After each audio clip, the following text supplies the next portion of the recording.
আসসালামু আলাইকুম। আচ্ছা বলুন তো, আপনার কি নিজস্ব কোনো বাড়ি আছে? আপনার কি কোনো কম্পিউটার ছিল? আপনার কি ভবিষ্যতে একটি গাড়ি থাকবে? এই ধরনের বাক্য যদি আমরা ইংরেজিতে শিখতে চাই তাহলে এই ভিডিওটি আপনাদের জন্য। হ্যাভ হ্যাজ অর্থ আছে, হ্যাড অর্থ ছিল। শুরু করি কিভাবে হাজার বাক্য তৈরি করব। দেওয়া আছে আমার একটি বই আছে। প্রথমে যে কোনো সেন্টেন্সের একেবারে লাস্টে কি আছে সেটা ধরে আমাদের ইংরেজি করার কৌশল শিখতে হবে, তাহলে আমাদের ইংরেজি নির্ভুল হবে। আমার একটি বই আছে, আছে মানে বর্তমানে আছে, তাই না? তো আমরা আছে ইংরেজি আমরা কি জানি? হ্যাভ। তাহলে হ্যাভ হচ্ছে বর্তমানে যেহেতু আমাদের আছে, তাহলে এটা প্রেজেন্ট ইনডিফিনিট টেন্স। এখন আমাদের একটি বাক্য হতে গেলে কি লাগে?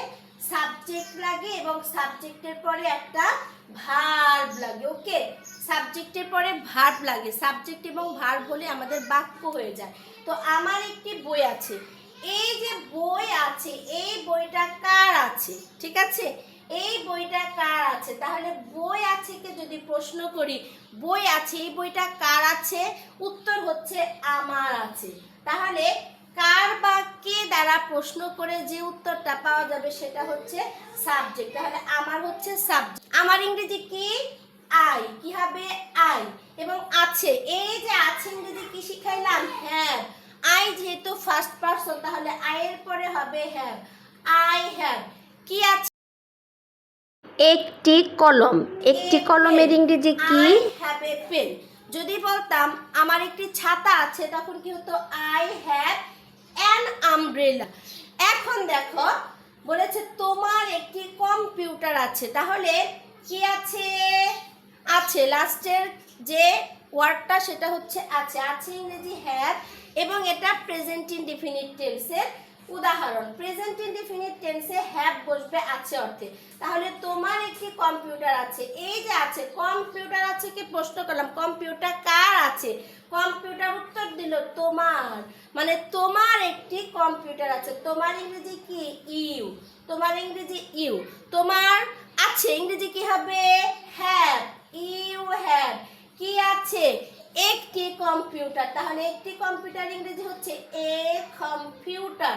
তোমার একটি কম্পিউটার আছে। বোঝা গেল? এখন যদি বলতাম তার একটি কম্পিউটার আছে, তাহলে কি হতো? He has a computer. গেল। তার অনেক বন্ধু আছে। তার অনেক বন্ধু আছে, এই যে আছে, আছে অর্থে হ্যাভ বসাবো। কি বসাবো? হ্যাভ বসাবো। তাহলে এই বন্ধুটা কার আছে? তার আছে।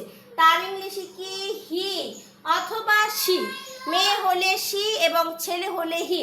তার অনেক বন্ধু আছে, বন্ধুগুলো আছে যে, তাহলে হির পরে কি বসাবো? হ্যাজ। এখন কতগুলো বন্ধু আছে? অনেক, উল্লেখ করে দিয়েছে। ম্যানি অর্থ অনেক, হি হ্যাজ ম্যানি। এবং এখানে ফ্রেন্ডসের এখানে কি হবে? আমাদের ফ্রেন্ডসটাকে প্লুরাল ফর্মে আনতে হবে। তার অনেক বন্ধু আছে। বোঝা গেল? এতক্ষণ তো আছে আছে দিয়ে শিখলাম। এখন যদি বলতাম আমার একটি বই ছিল, এই যে যদি এখানে ছিল হয়ে যেত আমার একটি বই ছিল, মানে আগে ছিল। আগে ছিল তার মানে আগে কোনো কিছু ছিল বা ঘটেছিল, এরকম হলে আমাদের সেন্টেন্স হয়ে যাবে পাস্ট ইনডিফিনিটে। ওকে, পাস্ট ইনডিফিনিটের একই ক্ষেত্রে তাহলে আমার একটি বই ছিল, এই ছিলর জন্য কি হবে? ইংলিশ হবে হ্যাড। ছিলর জন্য হবে হ্যাড। কার একটি বই ছিল? আমার। তাহলে আমার অর্থ আই। আই হ্যাড এ বুক। এখানে পেন লিখেছি কেন? এখানে বুক হবে।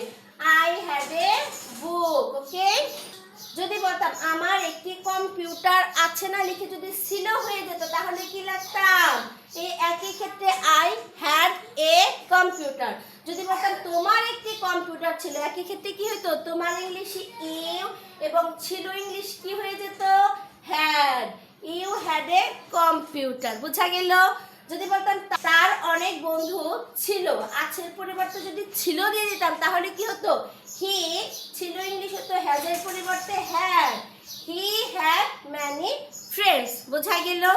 এখন ভবিষ্যতে কোনো কিছু থাকবে এরকম যদি বোঝায়, তাহলে উইল হ্যাভ অর্থ থাকবে। যেমন আমার একটি বই থাকবে, তাহলে থাকবে ইংলিশটা কি?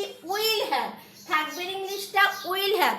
আমার একটি বই থাকবে, কার একটি বই থাকবে? আমার। আমার ইংলিশ কি হবে? আই। এবং থাকবে ইংলিশ কি হবে? Will have. এই যে উইল হ্যাভ, উইল হ্যাভ। আমার থাকবে কি থাকবে? এ বুক। আমার একটি বই থাকবে। তোমার একটি কম্পিউটার, এখানে যদি বলি থাকবে তাহলে কি হবে? ইউ। থাকবে ইংলিশ কি হবে? Will have. কি হবে? Will have.